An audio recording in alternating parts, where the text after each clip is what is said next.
Lecture को start करने जा रहे हैं। आज हमारे पास जो है वो अभी तक एक स्टूडेंट प्रेजेंट हुए हैं, जुनेद अलवी। और जैसे ही हमें दूसरे स्टूडेंट ज्वाइन करेंगे तो उनकी भी अटेंडेंस मार्क कर देंगे। तो अभी जो है वो जुनेद की जो है वो प्रेजेंट अटेंडेंस मार्क कर रहा हूँ। तो आज अपने लेक्चर को स्टार्ट करते हैं। लास्ट क्लास के अंदर जो है वो हम अपना प्रोजेक्ट बना रहे थे और स्क्रीनशॉट में ले लेता हूँ अभी की।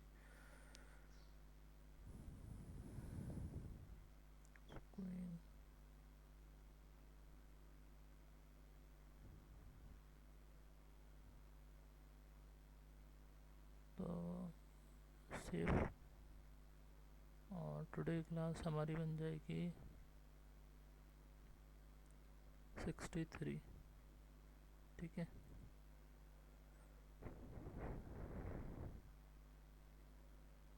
अच्छा हम अपने प्रोजेक्ट को बना रहे थे तो प्रोजेक्ट को स्टार्ट करते हैं। और लास्ट क्लास में जहाँ से हमने प्रोजेक्ट को छोड़ा था तो वहीं से हम कंटिन्यू करते हैं। तो हमारे प्रोजेक्ट का जो लुक आ रहा था वो इस तरीके से आ रहा था। तो लिहाजा जो है वो अब हमने इसकी जो बकिया CSS रह गई थी मेन्यू की, उसको कंप्लीट करना है मीडिया क्यूरीज के पॉइंट ऑफ व्यू से कि अगर मैं इसको रिस्पॉन्सिव करूँ तो इसमें भी मेरे पास जो है वो मेन्यू इस तरीके से शो होगा। तो लिहाजा जो है वो मैं ब्लॉक वाइज जिस तरीके से ये आ रहा है इस तरीके से मैं चाहता हूँ कि मेरे पास जो है वो मेन्यू भी इसी तरीके से आ जाए रिस्पॉन्सिव में। तो इसकी मीडिया क्यूरी लिखेंगे तो फिर हमारे जो नेविगेशन है फिर हमारी कंप्लीट हो जाएगी। और देन जो है फिर हम इसको रॉ के अंदर रखेंगे तो फिर ये वाला पार्ट जो है वो हमारा इस तरफ आ जाएगा। और मिड के अंदर जो होगा वो ये वाला पूरा डिव आ जाएगा। सही है।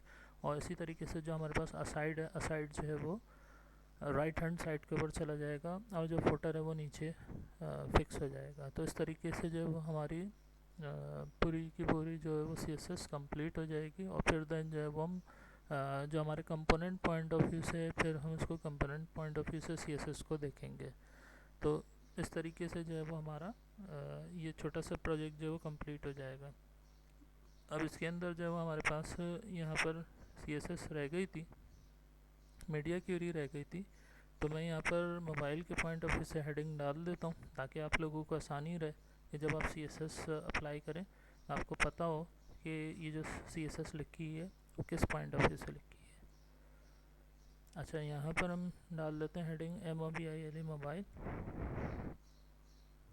और इसके अंदर जो है मीडिया क्यूरी हमारी लगेगी at MEDIA media SCREEN screen. एंड फिर हमारे पास आ जाएगी maximum width, maximum WIDTH width. और विड्थ जो है वो हमारे पास होनी चाहिए 600। ठीक है, 600। और 600 हो जाएगी तो वो हमारी जो होती है पिक्सल्स के अंदर होती है। इस तरीके से जो है वो हमारी ये मीडिया क्यूरी लिखी जाएगी।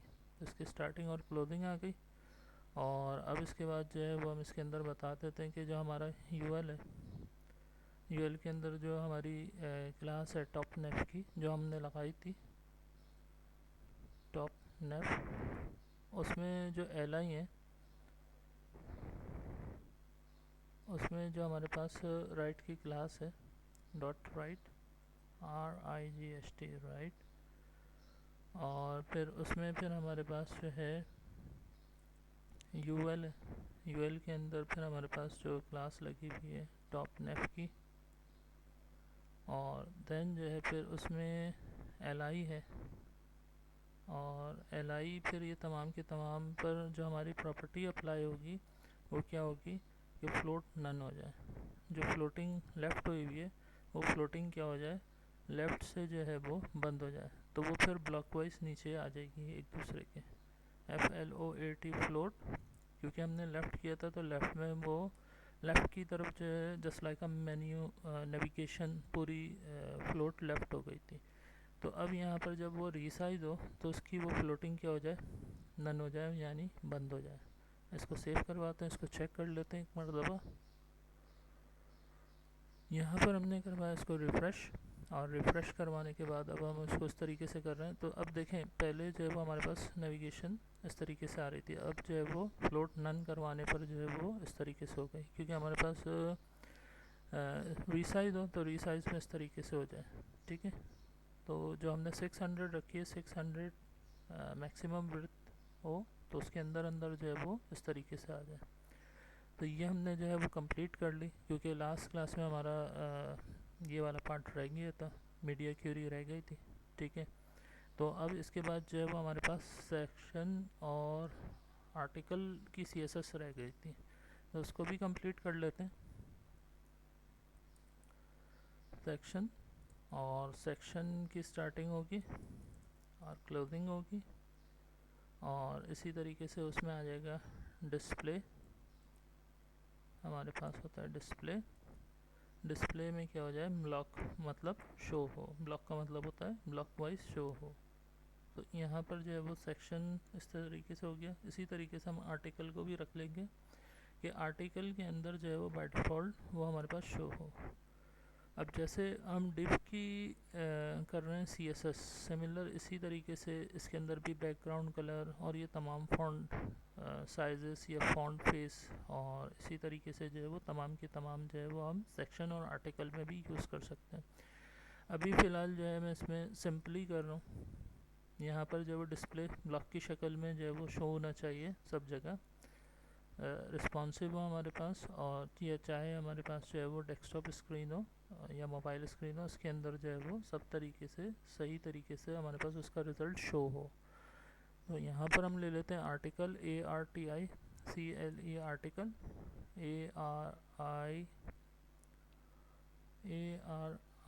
ARITICLE आर्टिकल, स्पेलिंग ART होता है आर्टिकल, ठीक है। अब हो गई सही, तो स्पेलिंग मिस्टेक हमारी सही हो गई। अच्छा, उसमें भी सिमिलर इसी तरीके से जैसे हमने सेशन के अंदर रखा है, क्योंकि हमारे ये जो होते हैं वो टैग होते हैं, तो टैग के पॉइंट ऑफ व्यू से जो है वो मैंने इसको डायरेक्टली लिखा है। और अगर क्लास होती तो उसके लिए डॉट लगता, और अगर आईडी होती उसके लिए हम हैश लगाते हैं। तो यहाँ तक जो है वो हमारी कल के पॉइंट ऑफ व्यू से जो थोड़ी सी क्लास रह गई थी, तो वो आज कंप्लीट हो गई। और इसके बाद हम अपने रिज़ल्ट को चेक कर लेते हैं, और फिर हमने जो है वो उसमें क्लासेस लगानी है फ्रंट पे, ठीक है। तो यहाँ तक जो है वो बिल्कुल सही है। अच्छा, अब ये वाला पार्ट और ये वाला पार्ट जो है वो सिमिलर इसी तरीके से रहेगा। अब जो हमने रॉ अप्लाई करवानी है वो इस वाले एरिया के ऊपर अप्लाई करवानी है, और फिर उसके अंदर जो है वो हम कॉलम बताएंगे कि कौन सी डिव के ऊपर जो है वो कौन सा कॉलम लगे, और इसी तरीके से ये वाली डिव होगी, इसी तरीके से यह साइड होगी। तो इसको जो है वो हम देखते हैं अभी। तो अब करना ही है हमने कि यहाँ पर हम आ जाएंगे कोड के अंदर, और यहाँ पर जो है वो हम जो मेन डिव है हमारी, इस पर हम लगा देंगे रॉ, क्योंकि जो हमारे पास रॉ की क्लास होती है वो बाय डिफ़ॉल्ट इसमें क्या लगेगी, रॉ की क्लास जो है वो हमारे पास इसके अंदर लगेगी। तो इसको जो है वो हमने सही करना है, क्योंकि हम इसको जब सही कर लेंगे तो उसके बाद फिर हमारी जो तमाम चीज़ें हैं वो एक सीक्वेंस में आनी शुरू हो जाएंगी। तो हमारे पास होती है क्लास, और इसमें हम ले लेते हैं रॉ, ठीक है। तो रॉ लगाने से जो है वो क्या हो जाएगा, ये एक रॉ के अंदर आनी शुरू हो जाएगी। अभी नहीं दिखाई देगी क्योंकि जब तक हम इसको कॉलम्स नहीं बताएंगे, ठीक है। इस पर रॉ अप्लाई हो चुकी है। अच्छा, अब नेक्स्ट जो हमारे पास डिव है वो है मेन्यू की। तो मेन्यू के अंदर जो है वो हमारे पास अब क्या आएंगे, कॉलम, सही है। तो हम इसके अंदर जो है वो लगाएंगे कॉलम COL-3, ठीक है। और इसी तरीके से हमारे पास जो कॉलम है, कॉलम की क्लास -s हमने लिखी थी, और उसके अंदर जो है वो कितने कॉलम आ जाए, 3 आ जाए। इसको सेव करके जो है हम देखते हैं, तो इस तरीके से जो है वो यहाँ पर ये फिक्स होना शुरू हो जाएगा, ठीक है। तो अब 3 इसमें ले लिए, स्मॉल के अंदर हो, और मोबाइल के अंदर हमने 100% रखी थी, सही है। कॉलम के हिसाब से जो हमने कॉलम के अंदर ब्रेक किया था इसको, तो यहाँ पर जो है वो 3 आ जाए, और असाइड वाली भी जो है वो 3 आ जाए, और इसी तरीके से जो है इसमें 6 आ जाए, ठीक है। तो इस तरीके से जो है वो क्या हो जाएगी, बैलेंस हो जाएगी, और ये पूरी एक रॉ के अंदर आपको जो है वो कंटेंट दिखेगा। अब इसी तरीके से जो है वो हमने नीचे वाली डिप्स के अंदर जो है वो अप्लाई करना है। हमारे पास जो सेकंड है वो है नेविगेशन की डिप, ठीक है। तो अब इसके अंदर जो हमारे पास क्लास लगेगी CLASS क्लास, और इसमें आ जाएगा हमारे पास कॉलम 6 और कॉलम 6, और जो हमारे पास स्मॉल में हो उसमें हमारे पास कितनी हो 9 हो, -S और -9, ठीक है। तो अब इसको चेक कर लेते हैं। तो ये इस तरीके से अब ये आ जाएगा, और फिर जब हम इसको साइट को सही कर देंगे तो फिर इस तरीके से जो है वो नीचे चला जाएगा, ठीक है। तो ये हो गया हमारे पास।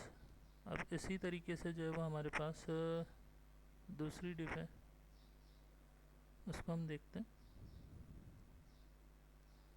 सेक्शन आ गया, सेक्शन आने के बाद असाइड है, और असाइड हमारे पास है नीचे, ठीक है। तो इसी तरीके से जब हम एक एक करके नीचे चलते हैं, असाइड पे हमने डिफ नहीं लगाई थी तो असाइड को हम डिफ में डाल देते हैं, सही है। क्योंकि फिर असाइड के पॉइंट ऑफ व्यू से हमें जो है वो लगाना पड़ जाएगा, क्योंकि हमने डिफ के ऊपर कॉलम को ब्रेक किया है। तो अगर हम इसमें भी लगाना चाहें तो इसमें भी लगा सकते हैं, या डिफ में लगाना चाहें तो डिफ में भी लगा सकते हैं। तो इसके अंदर अगर मैं क्लास लगाता हूँ CLASS क्लास, और क्लास के अंदर जो है मैं लिख देता हूँ इसमें कॉलम -3, इसी तरीके से कॉलम -S, और फिर क्या हो जाए 12 हो जाए, सही है। तो साइड में भी हम लगा सकते हैं, क्योंकि हमने जो वो कॉलम को ब्रेक किया उसकी क्लासेस बनाई हैं, तो यहाँ पर साइड में भी लग सकती हैं, या डिप में भी अगर हम लगाना चाहें तो डिप में भी हम लगा सकते हैं। तो इस तरीके से जो है वो ये एक सीक्वेंस के अंदर हो गया। अच्छा, डिफ के अंदर लेंगे तो डिफ के ऊपर जो हमने प्रॉपर्टीज अप्लाई करी हुई हैं तो उस हिसाब से भी हो जाएगा, सही है। तो यहाँ पर हम इसको डिफ के अंदर अगर ले लें तो डिफ के अंदर ज़्यादा बेहतर रहेगा। तो ये वाली जो क्लास हैं इसमें भी लग सकती हैं और डिफ के अंदर भी लग सकती हैं, Ctrl+X। इसी तरीके से जो है मैं यहाँ पर लिख देता हूँ डिफ, और डिफ के अंदर जो है वो मैं इसमें लगा देता हूँ, और डिफ को जो है वो मैं इसमें यहाँ क्लोज कर देता हूँ, और उसके बाद जो है वो अब इसको चेक कर लेते हैं, ठीक है। तो डिफ के अंदर जो है वो थोड़ा नीचे आ गया, तो ये बेहतर दिखाई दे रहा है। हम साइड में भी लगा सकते हैं कॉलम को, हम डिफ में भी लगा सकते हैं, हमारी चॉइस होती है कि हम उसको जो है किस तरीके से रखना चाहते हैं। तो ये जो है वो बेसिक सी टेम्पलेट जो मैंने आपको पिक्चर के अंदर दिखाई थी, तो वो हमने जो है कर लिया कंप्लीट। इस तरीके से हमारा रिज़ल्ट शो हो रहा था, ठीक है। तो यहाँ जो है वो हमने कंटेंट डिफरेंट रखा है, ठीक है। तो यहाँ अगर हम BR लगा देंगे तो ये थोड़ा सा नीचे हो जाएगा, और जैसे ही जैसे हमारा कंटेंट बढ़ता चला जाएगा तो फिर हमारे पास इसका लुक डिफरेंट आएगा। तो यहाँ तक जो है वो रिस्पॉन्सिव के पॉइंट ऑफ व्यू से अगर हम देखें तो रिस्पॉन्सिव भी हमारे पास बिल्कुल अच्छे तरीके से इसका रिज़ल्ट शो कर रहा है। यहाँ पर देखें, जैसे ही मैं इसको इस तरीके से करता हूँ तो डिफ क्या कर देता है, इसको एडजस्ट कर देता है, ठीक है। तो ये साउंड ग्रिड्स अच्छा दिखाई दे रहा है, अच्छा लुक आ रहा है इसका, सही है, और रिस्पॉन्सिव होता चला जा रहा है। तो इस तरीके से जो है वो बेहतर हो गया, ठीक है। और अब हम इसको जो है वो सेंटर अलाइन कर देंगे, तो ये हमारा टेक्स्ट जो है वो सेंटर अलाइन हो जाएगा। जब आप इसको चाहे छोटा करें या चाहे बड़ा करें तो ये सेंटर के अंदर जो है वो आपको टेक्स्ट दिखाई देगा। तो इसको हम सेंटर अलाइन कर देते हैं जो हमारा फुटर है, और इसी तरीके से जो हमारा हेडर है उसके टैग में जाके। तो यहाँ पर मैं एक काम ये करता हूँ कि फुटर के अंदर डायरेक्टली दे देते हैं, या अगर हम पैराग्राफ में देना चाहें तो हम पैराग्राफ में भी दे सकते हैं। हमने P लगाया है तो यहाँ पर होता है हमारे पास अलाइन, इसको हम कर देते हैं सेंटर, ठीक है। और इसी तरीके से जो है हमारे पास टॉप पर होता है टैग फुटर, हमने सॉरी हेडर लगाया था, तो यहाँ पर हमारे पास हेडर ही है रहा, और इसके अंदर हमने H1 रखा हुआ है। तो इसको अलाइन कर देते हैं सेंटर। तो ये ज़्यादा बेहतर हो गया। अगर हम कोई दूसरी चीज़ लिखना चाहें, मतलब टेक्स्ट लिखना चाहें, तो हमारे लिए थोड़ी आसानी हो जाएगी। अब दोनों सेंटर में आ गए तो बेहतर लग रहा है। अगर आप इसको सेंटर में नहीं रखना चाहते, आप इसको इधर रखना चाहते हैं, तो आपकी चॉइस है, ठीक है। तो इसको सेंटर से हटाते हैं, लेकिन ये जो होता है ये सेंटर के अंदर होता है, कॉपीराइट जो होता है। तो लिहाजा जो है मैं इसको सेंटर से हटा देता हूँ, ताकि जो है वो पूरा टेक्स्ट अच्छा। अब अगर हम इसको रिस्पॉन्सिव भी चला के देखें तो उसमें क्या कैसा रिज़ल्ट आ रहा है, उसमें इस तरीके से रिज़ल्ट आ रहा है। अगर स्मॉल भी आप इसको कर रहे हैं स्क्रीन को, तो उसके अंदर भी जो है वो क्या है, बिल्कुल सेंटर है दोनों। तो ये बेहतर लग रहा है। तो इससे जो है वो हमारा जो है वो टेक्स्ट डिस्टर्ब नहीं हो रहा। मैं इसको ऐसे ही रहने देता हूँ, ठीक है। अच्छा, अब हमारे पास जो अगले टॉपिक्स हैं उसके अंदर हमने इमेजेस को लगाना था, तो उन टॉपिक्स को हम देखेंगे इसी टेम्पलेट के अंदर। मैंने कहा था कि अब जो है वो हम फर्दर मोर इसके अंदर इम्प्लीमेंटेशन करते चले जाएंगे। ये तो हो गई हमारी बेसिक सी एक टेम्पलेट छोटी सी, और इसी के अंदर हमने जो है वो फर्दर मोर अपने कंपोनेंट्स को ऐड करना है। तो यहाँ तक जो है वो सबको क्लियर है। मैं एक नज़र देख लेता हूँ कि कितने स्टूडेंट आए अभी, और उनकी अटेंडेंस मार्क करते हैं दोबारा से। तो हमारे पास जो है वो सुफियान भी आ चुके हैं, तो सुफियान की अटेंडेंस मार्क कर देते हैं। तो सुफियान, मोहम्मद सुफियान, ये रहे। तो इनकी जो है वो अटेंडेंस मार्क हो गई है, ठीक है। और अभी तक की जो स्क्रीनशॉट है वो एक दफ़ा मैं और ले लेता हूँ, ताकि जो है वो 2 स्टूडेंट की स्क्रीनशॉट हो जाए।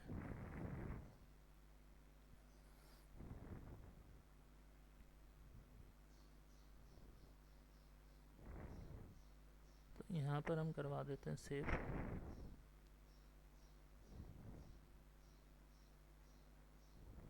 टुडे क्लास 63, इसी को रिप्लेस कर देते हैं, ठीक है। और अब जो है वो फर्दर मोर हम आगे अपने टॉपिक्स को कंटिन्यू करते हैं। तो अब हमारा जो अगला टॉपिक है उसके अंदर हमने क्या करना है, अब इसके अंदर इमेज लगानी है, वीडियो लगानी है, क्योंकि हमने इसकी CSS लिखी थी, सही है। तो हमने इसकी CSS ऊपर लिखी थी कि इसके अंदर हम वीडियो लगाएंगे, इमेज लगाएंगे, वो भी क्या होंगी, रिस्पॉन्सिव होगी। तो हम अब अपनी टेम्पलेट के अंदर जो है वो उसको चेक कर लेते हैं कि हमारी जो टेम्पलेट है उसके अंदर जो इमेजेस लगी हुई हैं वो रिस्पॉन्सिव हैं, कैसी हैं, कैसी दिखेंगी, ठीक है। तो अब उसको हमने लगाना किस तरफ है, उसको हमने लगाना यहाँ पर है, ठीक है। तो यहाँ पर इसके नीचे जो है वो फिर हम अपने कंपोनेंट्स को ऐड करते चले जाएंगे, तो क्या होता चला जाएगा, वो नीचे की तरफ जाता चला जाएगा। तो इस तरीके से जो है वो आपकी डिफ बढ़ती ही रहेंगी। तो इसी तरीके से जो है अगर यहाँ पर आपने कोई कंपोनेंट डालना है तो इसकी डिफ के अंदर हम रखेंगे। डिफ में रखने से ये फ़ायदा हो गया हमें कि हम इसके अलावा अगर कोई और कंपोनेंट इस पोर्शन में डालना चाहें तो वो इस डिफ में डालते रहेंगे, और यहाँ पर अगर डालना चाहें तो इस तरीके से डालते रहेंगे। या अगर हम इसके नीचे एक और रॉ बनाना चाहते हैं तो एक और रॉ बना के जो उसके अंदर फिर हम तमाम डाटा को डालते रहें, तो वो क्या होगा, बेहतर लुक दिखाई देगा।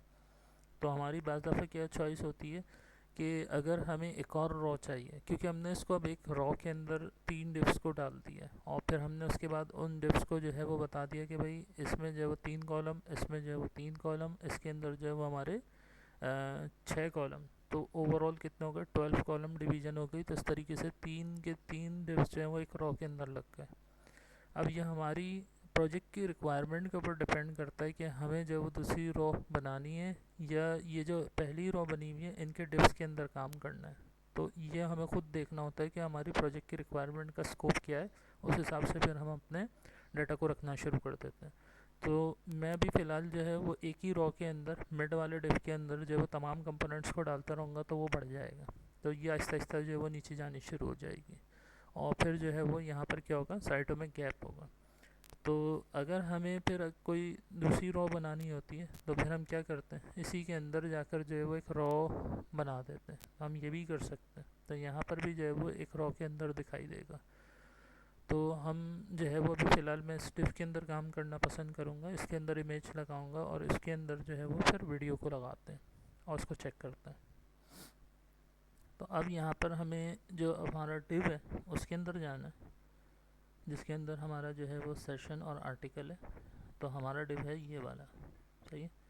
इसके अंदर जो है वो टॉप पे नेविगेशन आ गई और नीचे जो है वो यहाँ पर हमारा सेशन और आर्टिकल आ गया। अब हमने इसके नीचे जो है वो इमेज को लगाना है। तो अब हम जो है वो यहाँ पर हमारा इमेज SRC होता है, उसको हम लिख लेते हैं IMG, सही है। और इसमें हमारे पास होता है SRC सोर्स, इसमें हम कोई अच्छी सी इमेज लगा देते हैं। यहाँ पर हमारे पास जो ये अच्छी पिक्चर दिखाई दे रही है तो हम इसको जो है वो सेलेक्ट कर लेते हैं, ठीक है। और फिर हम इसके टैग के अंदर जो है वो इसकी CSS कर देंगे। इसी तरीके से मैं चाहता हूँ उसके नीचे जो है मेरी वीडियो है, वीडियो का टैग मैंने आपको करवाया था VIDEO वीडियो, और उसके अंदर होता है SRC। तो अब उसके अंदर जो है वो हम अपनी कोई वीडियो को जो है वो लोड करवा देते हैं। तो यहाँ पर हमारे पास जो है वो मैंने एक वीडियो पहले से इसके अंदर बना के रखी हुई, तो उस वीडियो को जो है वो हम इसके अंदर सेलेक्ट कर देते हैं। MP4 बाय डिफ़ॉल्ट ये क्या करता है, इसको सपोर्ट करता है वीडियो का टैग। तो MP4 जो है वो वीडियो हमने ले ली। फिर इसके बाद जो है इसकी विड्थ हम ले लेते हैं 100%। तो 100% उसकी विड्थ हो गई, ठीक है। और 100% विड्थ के बाद फिर हम इसकी हाइट भी दे देते हैं। तो HEIGHT हाइट वो भी क्या होगी, 100% होनी चाहिए, सही। और बाय डिफ़ॉल्ट उसके अंदर जो है वो क्या चीज़ हो, लूप हो।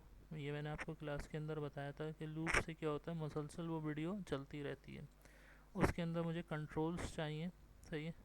प्ले करनी है, पॉज करनी है, स्टॉप करनी है, ठीक है। तो वो इस तरीके से होगी। और फिर उसके अंदर जो है पोस्टर होता है। पोस्टर क्या होता है, POSTER, कि इमेज स्टार्ट होने से पहले जब आपके पास एक पिक्चर दिखाई देती है तो हम उस पोस्टर को भी जो लगा देते हैं। ये मैंने नहीं करवाया था, ये मैंने बाद में HTML5 के अंदर वीडियो में ये इंट्रोड्यूस करवाया गया एट्रीब्यूट, तो ये मैंने जो है वो अब करवा दिया आपको। तो अब इसके अंदर हमारे पास जो इमेज है, इमेजेस, उसके अंदर हम ये ले लेते हैं पोस्टर। पोस्टर पे जो है वो हमें ये शो हो, और इस तरीके से जो है वो हमारी जो वीडियो है उस पर पहले पोस्टर आएगा, जब हम प्ले करेंगे फिर हमारी वीडियो जो होगी वो स्टार्ट होती है, ठीक है। तो इस तरीके से जो है वो वर्क करती है। अब यहाँ पर जो है मैं वीडियो के टैग को कर देता हूँ क्लोज़, और उस क्लोज़ को जो है टैग को क्लोज़ करने के बाद सेव करके जो है वो यहाँ पर हम उसको चेक करते हैं। और हम जो है वो देख रहे थे अपनी इमेज, और हमने जो वीडियो लगाई थी, तो इमेज और वीडियो के बाद फिर अब हम इसको जो है वो चेक कर लेते हैं कि हमारे पास जो है वो किस तरीके से शो होगी। तो यहाँ पर जो है क्रोम के अंदर इस तरीके से हमारे पास शो हो रही है, रिस्पॉन्सिव है हमारे पास, जो इमेज है वो रिस्पॉन्सिव है। और क्योंकि हमने उसके ऊपर विड्थ रखी थी 100% और हाइट जो है वो हम ऑटो रखवा दें तो वो क्या हो जाती है, रिस्पॉन्सिव बन जाती है, ठीक है। तो इसी तरीके से वीडियो भी जो है वो उसके ऊपर पोस्टर आ रहा है हमारा बाय डिफ़ॉल्ट, जो हमने पोस्टर के ऊपर इमेज को रखा है। अच्छा, अब ये बेसिकली पोस्टर अट्रैक्शन के लिए होता है कि आपकी जो वीडियो है वो अगर कि कोई उसको देखे स्टिल स्टॉप, तो आपके पास जो है वो एक पोस्टर लगा हुआ, उससे जो है इसकी अट्रैक्शन बढ़ जाती है और फिर यूज़र जो इस पर क्लिक कर देता है उस वीडियो को देखने के लिए। तो यहाँ पर जो है हमारे पास ये रिसाइज़ हो रही है दोनों, वीडियो भी रिस्पॉन्सिव है। अगर इसको जो मैं और छोटा कर दूँ तो ये हमारे पास जो है मोबाइल में इस तरीके से जो है वो शो होगी। तो यहाँ पर जो है वो हमारे पास इमेज भी आ गई, और इसी तरीके से जो है वो हम वीडियो को चला कर देखते हैं।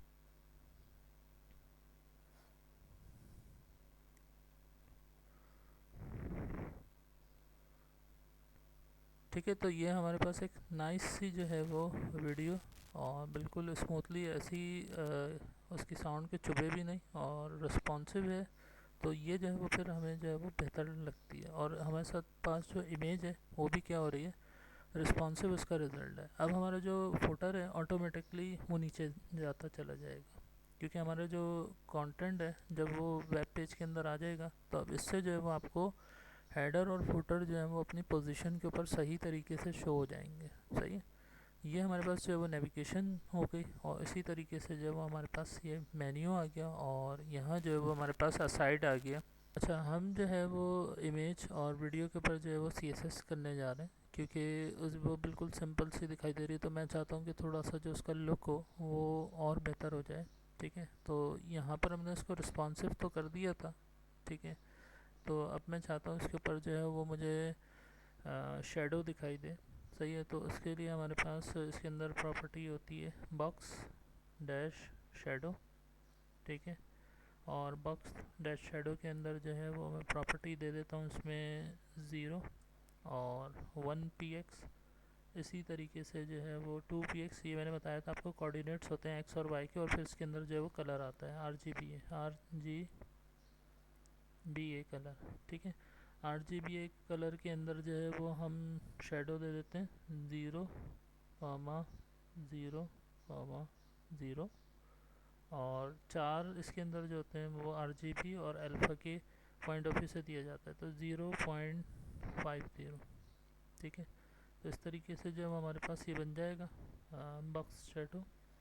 और इसी तरीके से जो है वो हम इसी को ही रिपीट कर देते हैं। तो यहाँ से हमारे पास जो कोऑर्डिनेट्स होंगे वो मैंने कर दिया कॉपी, और इसी तरीके से मैंने करवा दिया इसको पेस्ट और इसको कर दिया बंद। और यहाँ पर जो है वो हमारे पास हो जाएगा 1 px और 2 px। सही है। अच्छा, अब इसके बाद जो है वो हमारे पास, मैं चाहता हूँ इसमें मार्जिन भी आ जाए और पैडिंग भी आ जाए और इसका जो है बॉर्डर भी बन जाए, तो उसको देख लेते हैं। तो यहाँ पर आ जाएगी मार्जिन। सही है, और मार्जिन में हमारे पास होता है टॉप, राइट, बॉटम और लेफ़्ट। तो इस तरीके से जब हमारी मार्जिन 3 px, 3 px, 3 px और 3 px, सॉरी 3 px हो जाए। ठीक है, और इसी तरीके से जो है वो हमारी पैडिंग भी हो जाए 3 px, तो PADDING padding 3 px, 3 px, 3 px, 3 px, 3 px, 4 time हो गई।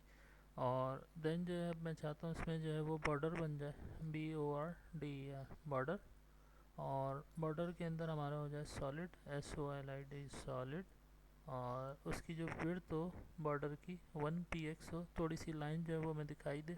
ठीक है, और उसके पॉइंट ऑफ व्यू से जो कलर हो वो हमारे पास हो जाए 991234। इस तरीके से जो है वो कलर हमारे पास जो है बॉर्डर का शो हो जाए।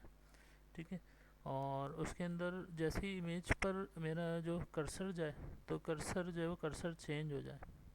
तो कर्सर हमारे पास बहुत सारी टाइप्स होती हैं यहाँ पर, तो यहाँ पर मैं पॉइंटर ले लेता हूँ, पॉइंटर बन जाए। ठीक है, तो पॉइंटर के अंदर जो है वो हमारे पास जो है कर्सर कैसे दिखाई देगा, अब हम इसको चेक कर लेते हैं। यहाँ पर मैं इसको कर देता हूँ रिफ़्रेश। ठीक है, अब इसमें जो है वो बॉर्डर बन गया। ठीक है, और ये कर्सर देखें कि जैसे ही इमेज से बाहर निकलता है तो नॉर्मल हो जाता है, जैसे ही इमेज में जाता है तो पॉइंटर बन जाता है, और इसका जो बॉर्डर है इससे ही रिलेट मिलता जुलता हो गया, और पैडिंग आ गई हमारी और मार्जिन आ गई। ठीक है, तो मार्जिन अगर मैं हटा दूंगा तो ये बाहर से जो थोड़ी सी मार्जिन है वो हट जाएगी, लेकिन पैडिंग जो इंटरनली होती है अप्लाई, तो वो जो है वो हमारे पास इस तरीके से पैडिंग शो कर रहा है। तो अब ये हमारे पास जो है वो थोड़ा एक अच्छा लुक दिखाई दे रहा है इमेज का। वैसे जो है उसके कॉर्नर्स जो है वो नहीं थे। ठीक है, अब जो है वो बेहतर लुक के अंदर शो हो रही। अब इसी तरीके से जो हम वीडियो के ऊपर भी ये CSS लगा देते हैं, ताकि जो है वो वीडियो हमें एक ऐसा लगे कि पोस्टर टाइप या इस तरीके से शो हो, जो हमारे पास पोस्टर्स होते हैं। अब यहाँ पर भी जो है वो हम इसी को ही अप्लाई कर देते हैं। ठीक है, वीडियो को मैं कर देता हूँ पॉज। अच्छा, अभी जो है वो हमारे पास तलहा भी जो है वो प्रेजेंट हो गए हैं, तलहा की अटेंडेंस मैंने मार्क कर दी है, और इसी तरीके से मैं स्क्रीनशॉट ले लेता हूँ अभी की, तो हमारे पास जो है वो तलहा भी शो हो जाएंगे। ठीक है, इसको करवा देते हैं सेव, और ये हमारे पास हो जाएगी टुडे क्लास 64, सॉरी 64 कर देनी। ठीक है, ये हो गए सेव, और अब हम अपने लेक्चर को कंटिन्यू करते हैं। तो यहाँ पर जो है वो मैंने इमेज के ऊपर जो इसके बॉर्डर बना दिए, रिस्पॉन्सिव हो गई, इस तरीके से जो है वो बेहतर लुक उसका आ रहा है। और यही तमाम चीज़ जो है इसके ऊपर हम वीडियो के ऊपर अप्लाई कर देते हैं। तो वीडियो के ऊपर भी हमारी जो CSS है बिल्कुल वही इसी तरीके से ही लग जाएगी जैसे हमारी इसके ऊपर लगी है इमेज पे। यहीं से हम करेंगे कॉपी और यहीं पर हम इसको करवा देंगे पेस्ट। ठीक है, तो हमारे पास जो है वो वीडियो की भी जो CSS है बिल्कुल सिमिलर उसी तरीके से ही हो गई, रिस्पॉन्सिव हो गई, बॉर्डर बॉक्स बन गया, पैडिंग आ गई और बॉर्डर भी बन गया। बॉर्डर का कलर भी जो है वो उससे मिलता जुलता ही रखा है ताकि जो है वो आपको अच्छे तरीके से शो हो। तो अब यहाँ पर आप देखें कि इसके अंदर भी जो है हमारे पास इस तरीके से जो है वो वीडियो के ऊपर शो कर रहा है। सही, वीडियो जो है वो हमारी पूरी इसके अंदर जो है वो रन हो रही है। ठीक है, पोस्टर का मसला है, असल में पोस्टर जो है वो छोटा है। ठीक है, तो लिहाजा जो है ये हमारे पास बिल्कुल परफेक्टली इसका रिज़ल्ट आ रहा है। पिक्चर इन फुल स्क्रीन अगर मैं करना चाहूँ तो ये फुल स्क्रीन भी इस तरीके से आ जाएगी।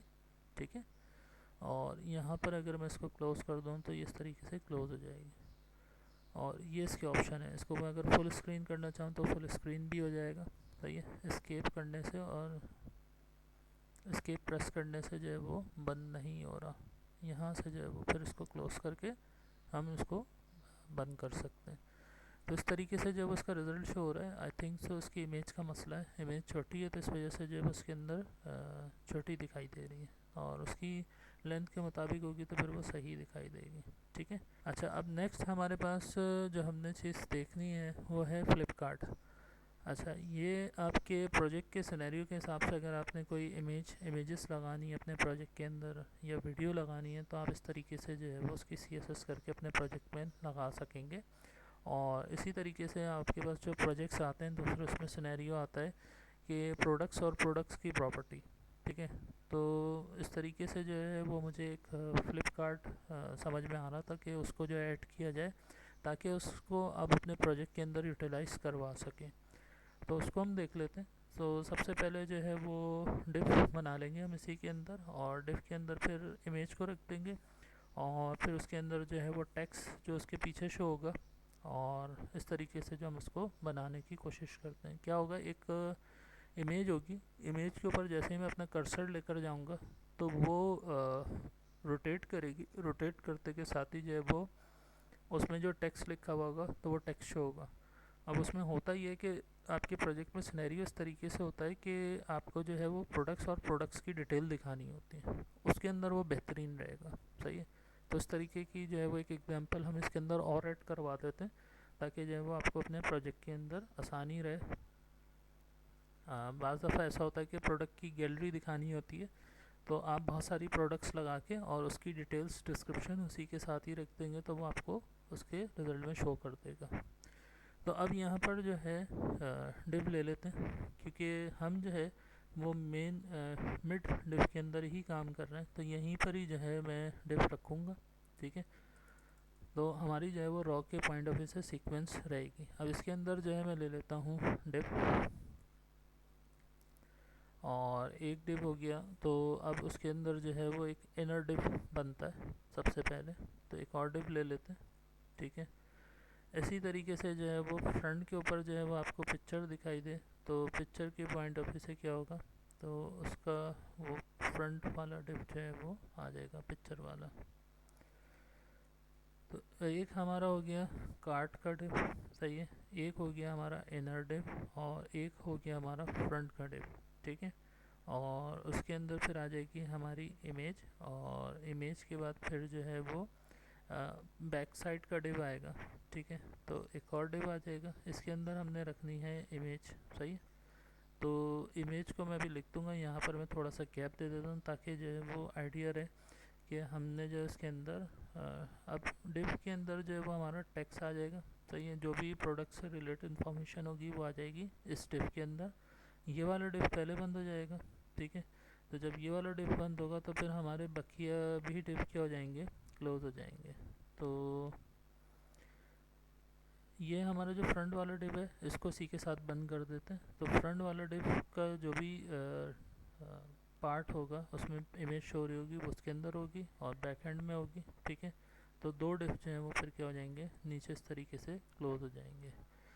अब जो है वो हम इसके अंदर अपना रिज़ल्ट को लिख देते हैं। क्लास को मैं बाद में कॉल करा के जो है वो मैं आपको दिखाऊंगा। अभी जो है वो सिंपल सा मैं आपको क्या चीज़ दिखाऊंगा कि इसके अंदर जो है वो बाय डिफ़ॉल्ट अभी क्या शो होगा, सही है।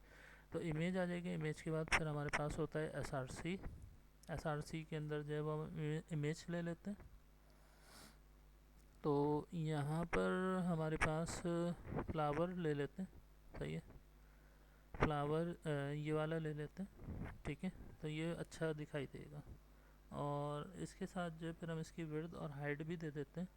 तो WIDTH विड्थ और विड्थ हम दे देते हैं, फर्स्ट कर लें 300px, क्योंकि इसकी बाय डिफ़ॉल्ट आ रही है लेकिन मैं इसकी विड्थ को क्या कर रहा हूँ, थोड़ा सा बढ़ा रहा हूँ ताकि वो थोड़ा सा जो है वो बड़ा दिखाई दे।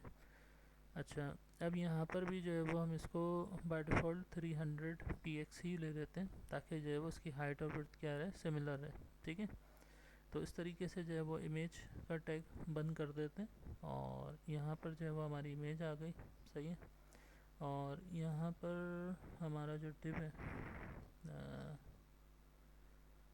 मेन हमारे पास जो है ये वाला डिव आ गया एक, दूसरा डिव आ गया दो, और जो तीसरा डिव है इसके अंदर रख लेते हैं इमेज को। और यहाँ पर फिर हम अपने इससे रिलेटेड टेक्स्ट को रख लेंगे, तो वो फिर ज़्यादा बेहतर रहेगा, ठीक है। तो अब यहाँ पर जो है मैं ये चाहता हूँ कि मैं इसको इस वाले डिफ में रख दूँ और इधर जो है फिर इसकी डिटेल्स को जो है वो हम लिख लेते हैं, ठीक है। अब इसमें हमारे पास जो डिटेल है, एक मिनट मुझे कॉल आ रही है।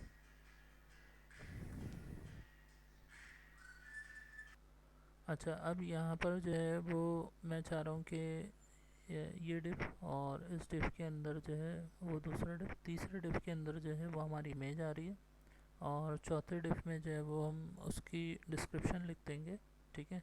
तो डिस्क्रिप्शन के अंदर जो है वो हम ले लेते हैं हेडिंग, सबसे पहले हेडिंग, और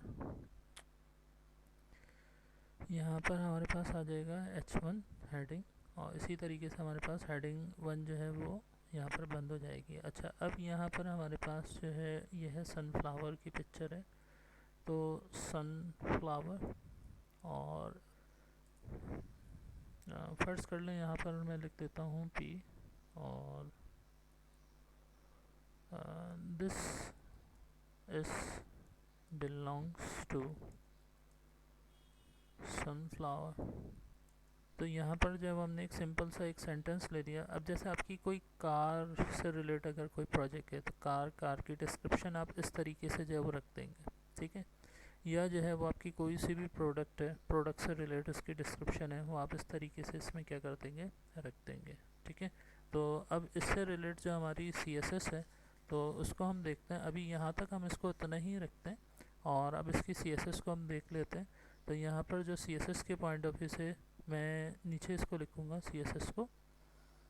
CSS मैंने सीक्वेंस जो है वो तकरीबन कर दी थी लास्ट क्लास में कि यूनिवर्सल सेलेक्टर टॉप पर आ जाए, फिर हमारी जो ब्रेकिंग CSS है मीडिया क्यूरीज समेत वो उसके साथ हो, फिर इमेज आ जाए, फिर वीडियो आ जाए, फिर हेडर आ जाए, फिर फोटर आ जाए। फिर हमारा मेन्यू की CSS आई थी, फिर मैंने असाइट की डाली थी, और असाइट के नीचे जो थी वो लास्ट में जो थी नेविगेशन के पॉइंट ऑफ व्यू से करी थी, और फिर हमने जो अभी सेशन और आर्टिकल के पॉइंट ऑफ व्यू से करी। तो अब जो है हम इसके नीचे जो है वो इस नेक्स्ट कंपोनेंट की CSS को कर देते हैं ताकि जो एक सीक्वेंस रहे और आपको आसानी से जो है वो समझ में आती रहे। जब ये एग्जांपल मैं आपको दूंगा तो आपने इसकी प्रैक्टिस को करना है, तो आपको जो है वो इससे बहुत फ़ायदा होगा इंशाल्लाह, और आपको CSS समझ में आनी शुरू हो जाएगी, और फिर आप प्रैक्टिस करते ही करते जो है वो उसके अंदर एक्सपर्ट होने शुरू हो जाएंगे। तो फ्लिपकार्ट है बेसिकली, तो फ्लिपकार्ट को जो है वो करते हैं। अच्छा, अब हमारी इधर क्लास बन जाएगी कि सबसे पहले जो है वो कार्ट की शक्ल में आपको शो हो, जिस तरीके से हमारे पास पिक्चर शो हो रही है ना, इस तरीके से जो है वो हमारे पास जो भी फ्लावर की इमेज है वो कार्ट की शक्ल में हमारे पास शो हो। तो रिफ़्रेश करके पहले अभी इसका रिज़ल्ट देख लेते हैं कि अभी जो है वो हमारे पास डिफ में किस तरीके से दिखाई दे रही है।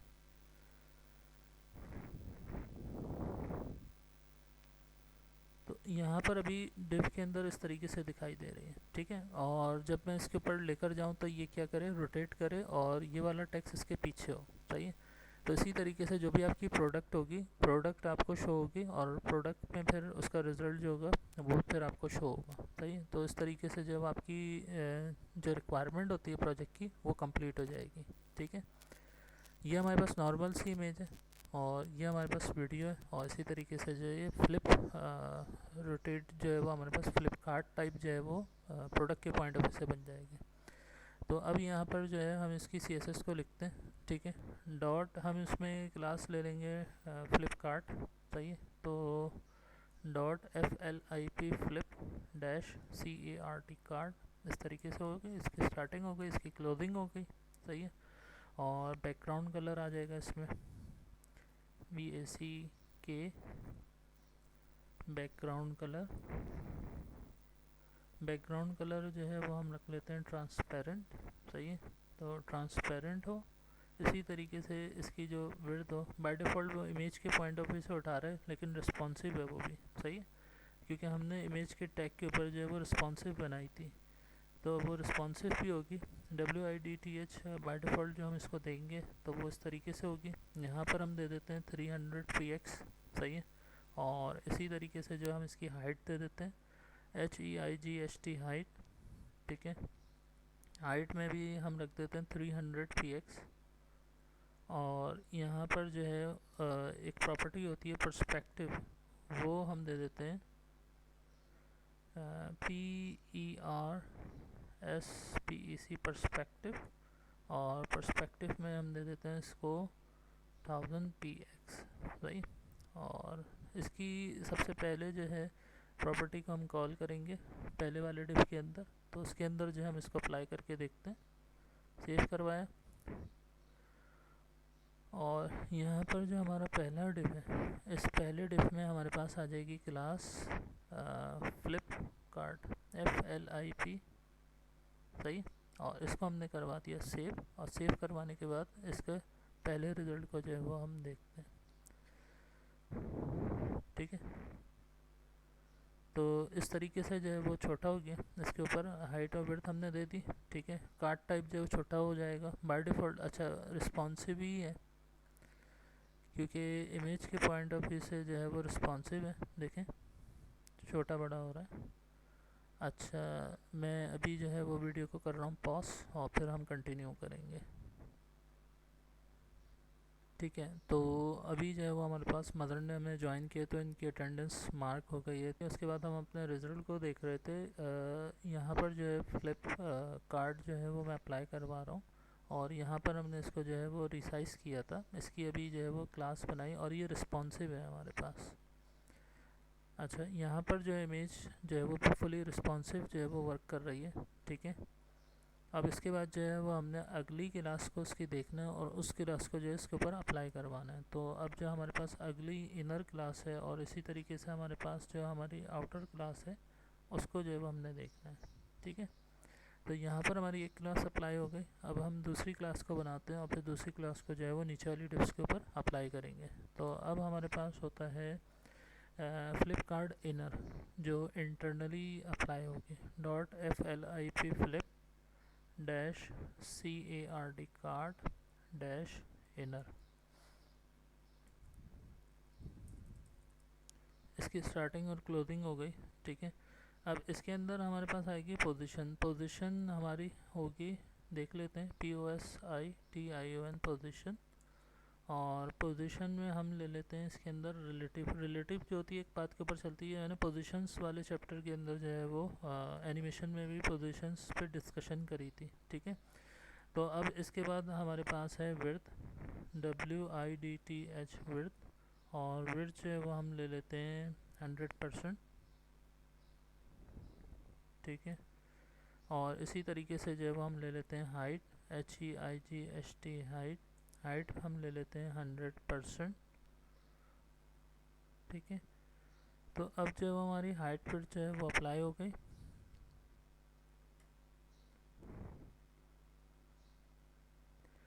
तो तो हाइट और विड्थ हमारे पास जो है वो 100% रख के, ठीक है। अब हम इसके अंदर क्या करेंगे, इंटरनली जो हमारा टेक्स्ट हो अलाइन हो जाए, सही है। तो हमारे पास प्रॉपर्टी होती है टेक्स्ट अलाइन की, TEXT टेक्स्ट, इस पर control space bar, align top पर ही आ रही है, इसको हम कर देते हैं सेंटर ताकि वो हमें सेंटर के ऊपर दिखाई दे। अच्छा, अब हमने जो है वो ट्रांसिशन वाली प्रॉपर्टीज़ को अप्लाई करना है। तो ट्रांसिशन, TRANS, ट्रांसिशन, और ट्रांसिशन के अंदर हमारे पास ट्रांसफॉर्म यूज़ होता है। ये हमने अपनी प्रीवियस एग्जांपल्स के अंदर कर चुके हैं, ठीक है। TRANS ट्रांसफॉर्म, तो यहाँ पर जो है वो हमारे पास आ जाएगा TRANS FORM फॉर्म और 0.6 सेकेंड्स। उसके अंदर ट्रांसिशन में ट्रांसफॉर्मेशन हो, ठीक है, और उसकी जो स्पीड हो वो 0.6 हो सेकेंड्स। अब वो क्या होगा, जैसे हम पिक्चर पर रखेंगे तो वो पिक्चर क्या करेगी, स्पीड से मूव ऑन होगी, ठीक है। तो इंटरनली जो हमारा कार्ड होगा उसके ऊपर ये अप्लाई हो रही है। अब इसी तरीके से इसके ऊपर जो इसकी प्रॉपर्टीज़ हैं, फर्दर मोर ट्रांसफॉर्मेशन स्टाइल होता है, तो हम उसको अप्लाई करवा देते हैं। ट्रांसफॉर्म स्टाइल नीचे आ रहा है, ठीक है, इसको हम ले लेंगे और इसके अंदर हमारे पास प्रिजर्व 3D हम इसको ले लेते हैं, ठीक है, और ये अप्लाई हो जाएगा। अब इसके बाद जो है वो हमारे पास आ जाएगा बॉक्स शेडो। बॉक्स शेडो हम ले लेंगे और बॉक्स शेडो के पॉइंट ऑफ व्यू से हम इसकी प्रॉपर्टी रख देते हैं 0 और 4px, इसी तरीके से हम रख देते हैं 8px, और इसी तरीके से हम रख देते हैं 0, और RGB ये कलर हम इसका ले लेते हैं, RGBA कलर आ जाएगा इसके अंदर। तो हमारे पास आ जाएगा 0,0,0,4 होती है ना, 0.2, ये हम इसका जो है वो कलर रख देते हैं बाय डिफ़ॉल्ट, सही है। और इसको जो है वो सेव करवा देते हैं और इसको जो है वो हम दूसरे डिव पे अप्लाई करते हैं। तो यहीं से जो है वो हमारी क्या हो जाएगी, अप्लाई हो जाएगी। अच्छा, अब हमारा जो दूसरा डिव है उसमें ये हमारी क्लास को हम अप्लाई करवा देते हैं, फिर हम इसके रिज़ल्ट को जो है वो चेक कर लेते हैं, सही है। क्लास, और हमारे पास क्लास में है फ्लिप कार्ड इनर, ठीक है, इसको हमने करवाया सेव, और अब हमने इसके रिज़ल्ट को क्या कर लेना है, चेक कर लेना है, ठीक है। तो ये यहाँ पर लोड हो गया, अभी ये अप्लाई होगा इसके अंदर क्योंकि ये इसके अंदर आ गया, ठीक है। तो यहाँ पर आपको जो है वो इसका एक बॉर्डर सा बना हुआ दिखाई दे रहा है। तो जब ये इसके ऊपर आ जाएगा तो फिर अब इसके ऊपर रोटेशन जो है वो अप्लाई होगी। तो अब हमने इस वाले को ही अप्लाई करवानी है, ठीक है। तो ये जो प्रॉपर्टी है वो इसको इस बॉक्स के अंदर जो छोटा सा आपको दिखाई दे रहा है उसके अंदर जो है वो लेकर आ गया, सही है। तो अब हमने जो है वो उसको अप्लाई करना है, ये यहाँ तक जो है वो शो हो रहा है।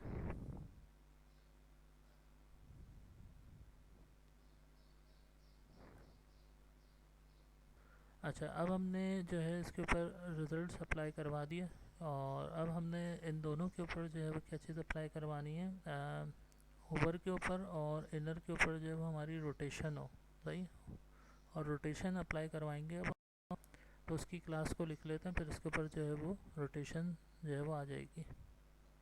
तो यहाँ पर इसकी क्लास है हमारे पास डॉट फ्लिप डैश कार्ड, और उसके ऊपर जो है वो हमारे पास होवर हो, जब हम उसके ऊपर कर्सर को लेकर जाएं तो होवर हो, तो तब ये अप्लाई हो ट्रांसफॉर्मेशन। और फिर जो हमारे पास इनर कार्ड है वो उसके पॉइंट ऑफ व्यू से हो, तो .flip flip dash card CARD card dash inner, और फिर उसके बाद जो हमने इसकी स्टार्टिंग कर दी और क्लोजिंग कर दी, और इसके अंदर फिर वो क्या करे, ट्रांसफॉर्म करे, ट्रांसफॉर्म, ठीक है। और ट्रांसफॉर्म के अंदर जो है वो हमारे पास जो मेथड था वो रोटेट का मेथड था, फंक्शन कह लें, मेथड कह लें। अच्छा, रोटेट क्या करे, y, और कितनी डिग्री के ऊपर करे, 180 डिग्री पे, 180 DEG डिग्री। तो ये जो है वो हमारी क्या हो जाएगी, ट्रांसफॉर्मेशन इसके ऊपर अप्लाई हो रही है। इसको हम चेक कर लेते हैं। इसको किया मैंने मिनिमाइज़ और यहाँ पर किया रिफ्रेश, ठीक है। तो 180 के पॉइंट ऑफ व्यू से जो है उस तरीके से रोटेशन आ गई है अब इसमें, सही है। तो अब क्या होगा कि अगर आपके पास कोई सी भी प्रोडक्ट होगी, उसकी डिस्क्रिप्शन अगर आपने दिखानी है तो यहाँ पे बटन सब लग जाएगा, परचेज़ करने का या क्लिक करने का या दूसरे पेज पे जाने का, ये लग जाएगा। तो इस तरीके से ये अच्छा लगता है कि आपके पास जो है वो एक छोटी सी इमेज टाइप गैलरी है, उसके अंदर आपकी प्रोडक्ट्स आ रही हैं और उसके अंदर जो है वो आप उसकी डिस्क्रिप्शन दिखा रहे हैं। तो ये आपके प्रोजेक्ट में सिनेरियो लगता है, तो ये आपके लिए बहुत हेल्पफुल होगा, सही है। तो अब हम इसको देखते हैं फर्दर मोर। यहाँ पर हमारे पास होवर के ऊपर और इनर कार्ट के ऊपर जब लग जाती है तो फिर अब हम फ्रंट के ऊपर जो है वो हमें इसका एक कलर हो और ब्लैक हो, सही है। तो उसको हम देखते हैं। तो यहाँ पर हमारी क्लास बनेगी FLIP फ्लिप, सही है, और फ्लिपकार्ट FLIP-CART कार्ड, और फ्लिपकार्ट फ्रंट ले लेते हैं, फ्लिपकार्ट एक साथ लिख देते हैं CART कार्ड और डैश फ्रंट FRONT फ्रंट। तो इस तरीके से जो है वो बेहतर रहेगा, या यहाँ पर हम डैश भी लगा दें तो कोई मसला नहीं, क्योंकि हमने तो क्लास को कॉल करना है, ठीक है। तो बात एक ही है यहाँ पर। अब इसके अंदर हम क्या चीज़ रखेंगे कि इसका जो बैकग्राउंड कलर है वो हमें जो है वो सेट करना है, BACKGROUND बैकग्राउंड कलर हम ले लेते हैं यहाँ पर #96 और C कैपिटल में, ठीक है। तो उसी से मिलता जुलता जो पिंक कलर है वो उसके ऊपर क्या हो जाएगा, क्योंकि हमने अपनी टेम्पलेट के अंदर इस कलर को रखा है तो लिहाजा जो है वो इस तरीके से इसके ऊपर शो हो जाए, सही है। और कलर COLOR कलर यहाँ पर हम रख लेते हैं ब्लैक, तो BLACK ब्लैक, सही। तो इसको हमने रख लिया। अब इसके बाद जो है वो हम इसकी क्लास को जो है वो कॉल करते हैं, ठीक है। तो ये हम तीसरी डिव के अंदर करते हैं। अब यहाँ पर हमारे पास जो तीसरी डिव है ना वो ये वाली है, इसके अंदर हम इसको अप्लाई करके देखते हैं। क्लास, सही है, फ्लिपकार्ट इनर थी और ये फ्रंट हो गई, सही है। तो अब जब हमारे पास सही हो गई, तो इस तरीके से जब हमने इसको लगा दिया फ्रंट को, अब हम इसके रिज़ल्ट को चेक कर देते हैं। रिफ़्रेश किया, सही है। तो ये जो है उस तरीके से शो हो रहा है अब हमें, सही है। तो इसका कलर हम अगर थोड़ा सा चेंज करना चाहें वो भी कर सकते हैं, मुझे थोड़ा सा बेहतर नहीं लग रहा, तो मैं इसके कलर को चेंज कर देता हूँ। तो वापसी हम जाएंगे इधर, ठीक है, और यहाँ पर जो है वो हम ले लेते हैं BB ले लेते हैं, कंट्रोल दैट, और PB ले लेते हैं। तो ये हमारे पास कलर बन रहा है ये, सही है। तो इसको करवा दिया हमने सेव, और सेव करवाने के बाद अब हम इसको चेक करते हैं।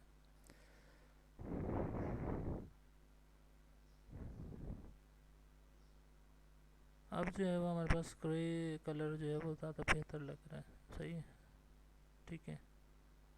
तो ऐसा लग रहा है उसका शेडो टाइप जो है वो बन रहा है, तो ये ज़्यादा बेहतर लग रहा है। और पिंक जो है वो अच्छा नहीं लग रहा था, तो मैंने इसको चेंज कर दिया, ठीक है। अब जो है वो हम अपने कार्ट की जो बैक हो इसकी CSS को करना है, तो इसको हम देखते हैं। तो यहाँ पर हमारे पास जो है वो क्लास बन जाएगी .philip dash cart dash back, सही है। और इसकी स्टार्टिंग आ जाएगी और इसकी क्लोजिंग आ जाएगी। इस वाली क्लास के अंदर जो है वो हम बैकग्राउंड कलर रख लेते हैं, सही है, BAC के बैकग्राउंड कलर। अच्छा, अब जब इमेज हमारी रोटेट कर जाए, सही है, तो बैक के ऊपर जो है वो कलर आ जाए। अभी तो ट्रांसपेरेंसी दिखाई दे रही है, तो उस पर अगर कलर हम ग्रे रखते हैं तो हमारी ग्रे भी अच्छा लगेगा और उसके ऊपर वाइट भी कलर उठेगा। और इसी तरीके से अगर मैंने अभी जैसे पर्पल रखा था, पर्पल के ऊपर वाइट कलर अगर आ जाए बैक के ऊपर और उस पर टेक्स्ट शो हो तो वो भी अच्छा लगेगा। तो लिहाजा यहाँ पर मैं पर्पल कलर दे देता हूँ, या ग्रे कलर देना चाहें, बी ग्रे कलर होता है और पर्पल जो होता है 96C होता है। तो 96C ये हमारी टेम्पलेट के पॉइंट ऑफ व्यू से था ना जो हमने रखा था ये वाला। तो ये अब जब रोटेट हो जाएगा तो उस पर ये कलर शो होगा, सही है। और उसमें जो टेक्स्ट का कलर होगा, जो हमने टेक्स्ट लिखा है वो कलर हो जाएगा वाइट, सही है। तो वाइट हमारे पास होता है FFF, सही है। तो इस तरीके से जो है वो हमने वाइट को रख दिया। और ट्रांसफॉर्म रोटेशन की जो प्रॉपर्टी है हम वही लगा देते हैं, TRANS ट्रांसफॉर्म, और रोटेट का फंक्शन हमारा आ जाएगा, ठीक है। और रोटेट इसी तरीके से करें जिस तरीके से हमने उसको करवाया y एक्सिस पर, सही। और उसमें जो है वही हमारी जो है 180 डिग्री आ जाएगी। और इसको जो है वो हमने करवाया सेव, और सेव करवाने के बाद अब हम इसकी क्लास को जो है वो कॉल कर लेते हैं। तो यहाँ पर हमारी जो है फ्लिपकार्ट बैक लग जाएगी लास्ट वाली उसके अंदर डिफ में, ठीक है। तो अब यहाँ पर हमारी क्लास लग जाएगी CLASS क्लास और Flipkart back FLI Flipkart back, ठीक है। और इसको हमने करवा दिया सेव, और सेव करवाने के बाद अब हम इसके रिज़ल्ट को चेक कर लेते हैं। यहाँ पर कि हमने इसको रिफ़्रेश, ठीक है। तो अब इसके साथ जो है वो फ्लिप होने के बाद अब वो बिल्कुल सीधा दिखाई दे रहा है हमें टेक्स्ट, सही है। तो इसकी डिस्क्रिप्शन उसके नीचे आ गई। और अगर हम ग्रे रख लेंगे तो ग्रे के ऊपर वाइट भी जो है वो क्या लगेगा, अच्छा लगेगा। तो इस तरीके से जो है वो हमारे पास ये शो कर रहा है, ठीक है। और अगर हम इसको इसके ऊपर फर्दर मोर करना चाहते हैं तो इसकी हाइट और ब्रेड्थ के अंदर जो है हम देख लेते हैं, टेक्स्ट अलाइन सेंटर हमने किया था, और टेक्स्ट ट्रांसिशन ट्रांसफॉर्मेशन को हम जो है वो इसके अंदर 6 सेकेंड, बिल्कुल सही वर्क कर रहा है मेरे पॉइंट ऑफ व्यू से। तो इस तरीके से जो हमारे पास ये एक कंपोनेंट बन गया, ठीक है। तो आज मैं यहीं तक इतना ही रखूँगा, और इसके बाद जो है वो अगली क्लास में इसके आगे से कंटिन्यू करूँगा, क्योंकि वीडियो हमारी जो है वो बहुत लेंथी हो गई है 1 आवर्स की। और आज जो हमने अप्लाई किया, हमने इसको एक रॉ के अंदर लेकर हमारे पास इस तरीके से इसका लुक आ गया, ठीक है।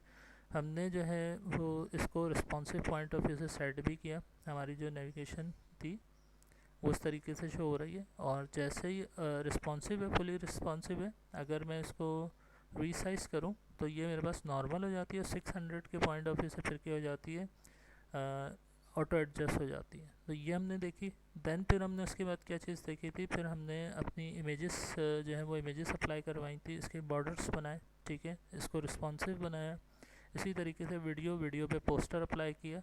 अच्छा, पोस्टर अट्रैक्शन के लिए डाला जाता है ताकि जो है लोग उस पर क्लिक करें तो फिर वो जो भी इससे रिलेट डॉक्यूमेंट्री या वीडियो वो उसके ऊपर शो हो जाए, ठीक है।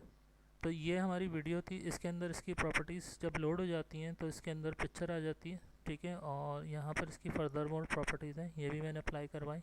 और फिर ये वाला सिनेरियो जो है वो हमारे प्रोजेक्ट्स के अंदर लगता है। अब फिर अगली क्लास में जो है वो मोर कंपोनेंट्स देखेंगे, या जो है हम पेजिनेशन हमारा रह जाएगा। तो पेजिनेशन में चाह रहा था कि पेजिनेशन भी मैं करवा दूँ अगली क्लास में। फिर हमारा इस पेज से रिलेट तकरीबन हमारा डाटा हो जाएगा। फिर हमने अबाउट का पेज बनाना है, कॉन्टेक्टस का पेज बनाना है, और फिर हम एक प्रोडक्ट से रिलेट जो है वो एक पेज बनाएंगे।